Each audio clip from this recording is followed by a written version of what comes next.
Resident Evil 2. Bon oui je sais, j'ai pas trouvé mieux pour l'introduction de cette vidéo.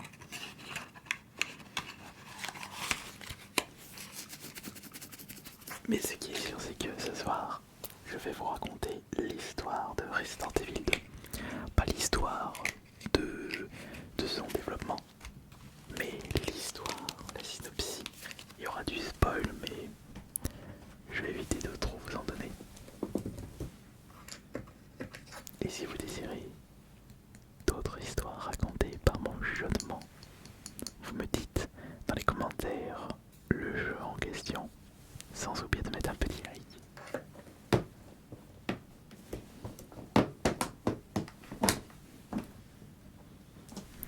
Et Resident Evil 2, je n'en possède pas qu'un seul.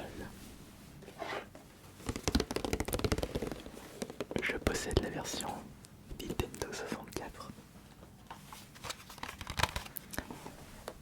La première version du jeu, la version PS1. Ah, vous saviez pas qu'il y avait une version 64? Maintenant vous le savez. La version GameCube. Et la version remake sur PS4. Une jeune recrue de la police, une étudiante à la recherche de son frère disparu, une ville en plein chaos. Découvrez pour la première fois Resident Evil 2 dans toute sa splendeur d'origine sur Nintendo GameCube. Tout commença avec les catastrophes survenues dans le laboratoire du manoir. La mystérieuse Umbrella Corporation y conclut le virus T, une toxine génétiquement modifiée destinée à être utilisée dans des armes biologiques dévastatrices. Après s'être répandu, le virus transforma tous les êtres vivants en immondes créatures mutantes. L'expérience avait été un cuisant échec. L'affaire fut finalement classée, mais Umbrella était loin d'avoir dit son dernier mot. Alors, l'histoire que je vais vous raconter ce soir, c'est la version remake. Et je vais vous raconter l'histoire de Leon Kennedy, puisque vous avez deux personnages disponibles lorsque vous démarrez le jeu, soit Claire, soit Leon. Tout commença lorsque Leon débarque dans une station-service pour faire le plein. Il entend des bruits bizarres dans le petit magasin de la station-service et il se rend compte que plusieurs personnes étaient gravement blessées. Et il se retrouve en face d'un policier qui tente d'arrêter une personne affectée par le virus. Et cette personne décide de manger le policier. Et juste après, le policier se transforma en zombie. Ne pouvant rien faire, Leon décide de fuir cette station-service en compagnie de Claire Redfield, la sœur de Chris Redfield, le personnage emblématique du premier Resident Evil. Il se retrouva dans Raccoon City, la célèbre ville de Resident Evil 2. Ils sont séparés suite à l'explosion de leur véhicule à cause d'un camion citerne ayant perdu le contrôle parce que le conducteur avait été affecté par un zombie aussi.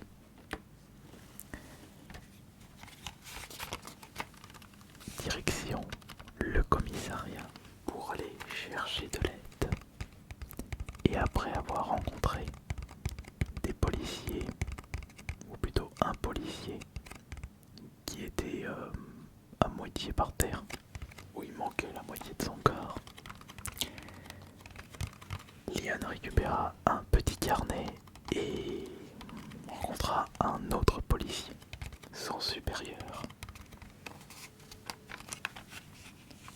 Et c'est là que commence une grosse aventure au sein du commissariat de Raccoon City. Après avoir récupéré des objets importants, dont 3 médaillons, Leon découvre une cachette secrète menant à un bureau. Et après ça, il rencontre William Birkin, un monstre possédant un œil dans son bras et très résistant. Leon se demande mais quelle est cette créature, quelle est cette personne souffrant le martyre. Il ne pourra pas savoir ça tout de suite, car ce scientifique tomba dans le vide après une rude bataille à coups de fusil à pompe et de pistolets et de plantes pour se soigner de toutes ses blessures. Leon se retrouve devant le portail du parking souterrain du commissariat. Impossible pour lui de sortir de là. Et il fait la rencontre de Ada Wong du FBI.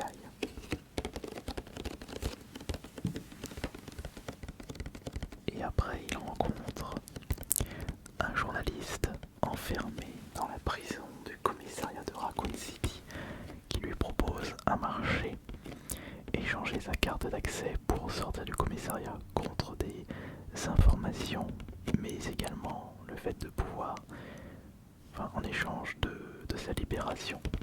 Mais il ne pourra pas faire grand chose puisqu'il se fera massacrer par une créature surpuissante.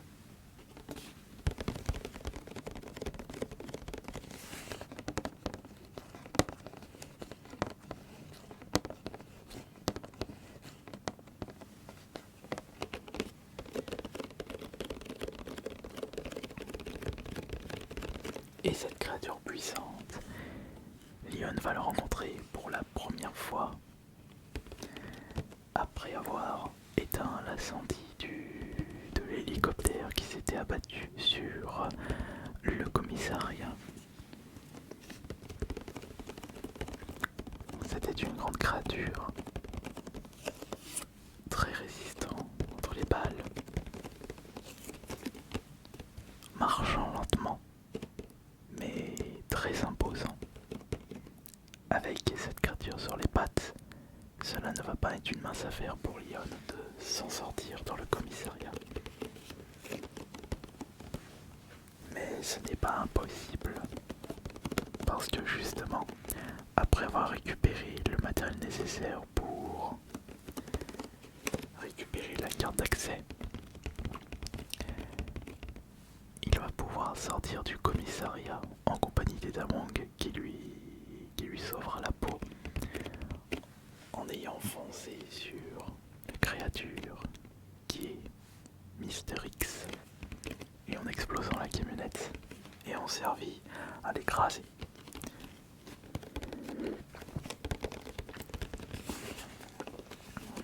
Ensuite, Ada et Leon vont en direction des égouts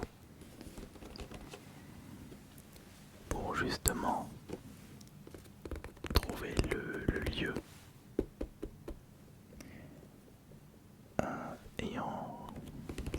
à l'origine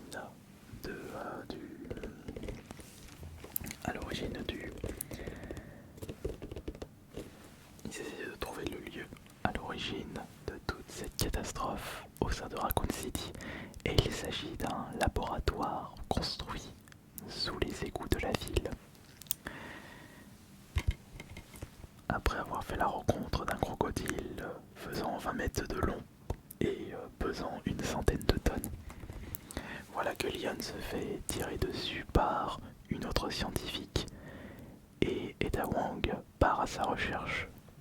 Malheureusement, Ada se fait à son tour blessée et est obligée d'attendre que Leon la sauve à son tour.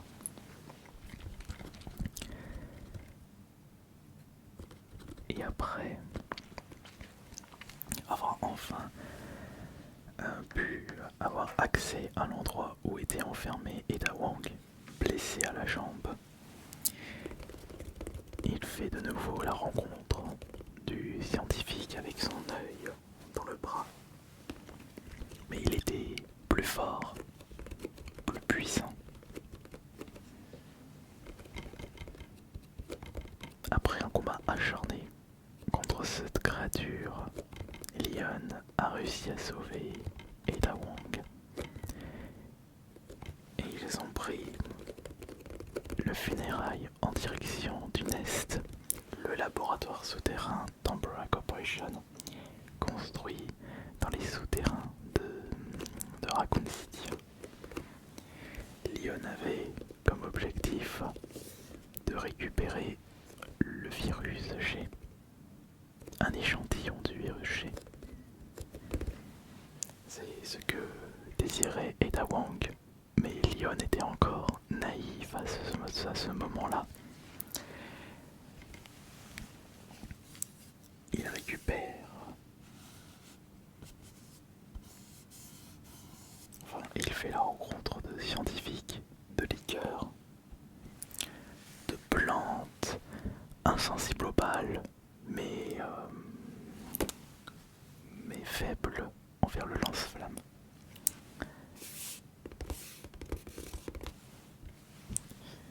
Et après avoir récupéré l'échantillon, voilà que Leon se rend compte que Ada n'était pas une agent du FBI. Leon se met de nouveau à affronter Mister X dans sa forme la plus puissante, et après avoir pris le train pour sortir de cet enfer, le jeu se termine. Bon, je vous avoue que l'histoire, je l'ai vite...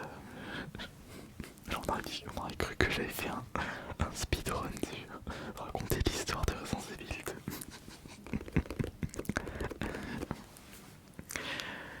Mais savez-vous quelle arme a pu utiliser Leon pour s'en sortir dans cet enfer? Il avait déjà son pistolet, il a pu récupérer un joli fusil à pompe, un lance-flamme aussi, il a pu trouver aussi un magnum. Et je crois qu'il n'y a pas plus d'armes dans le jeu. Bah je crois qu'il n'y a que ça en armes. Attendez. Il y a aussi les grenades. Des grenades à fragmentation, des grenades aveuglantes.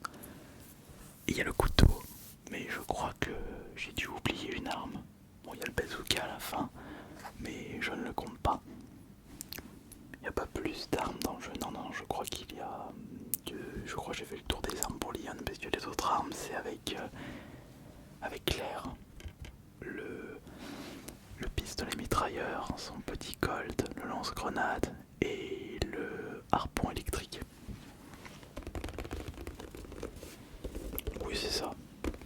Et la sulfateuse à la fin.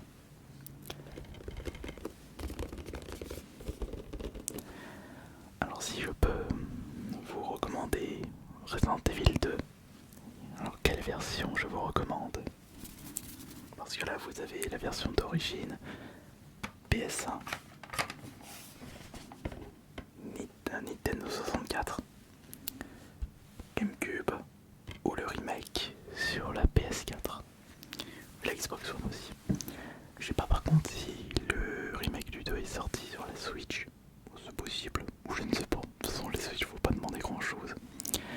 Peut-être sur la Switch 2 mais pas pour tout de suite, enfin j'en sais rien du tout. Moi celui que je peux vous recommander c'est le remake avec la bande son du jeu d'origine. Ça c'est intéressant. Mais j'espère que cette petite histoire racontée par mon douche chaudement vous aura bien relaxé. C'était Ace Minotaur et bonne nuit à tous.